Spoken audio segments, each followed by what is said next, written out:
Welcome to காய்க்குட்டி நன்னவா பயனுள்ள தகவல். இன்றைக்கி நான் பார்க்க போகிற வீடியோ பார்த்திங்க அப்படின்னா, மழை காலத்துக்கும் கார்த்திகை தீபத்துக்கும் என்ன சம்மந்தம்.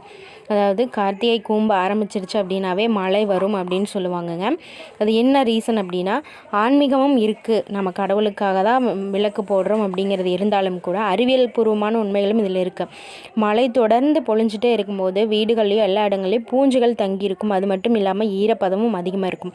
இந்த டைமில் ரெகுலராக நம்ம வீடுகளில் ஒரு விளக்கு 2 விளக்கு தீபம் டெய்லியும் போடுறது இருந்தாலும், இப்போ நம்ம கார்த்திகை தீபம் ஆரம்பிச்சிச்சு அப்படின்னாவே வீடுகளில் வீடு ஃபுல்லாகவே நம்ம தீபம் ஏற்றி வழிபடுவது வழக்கங்க.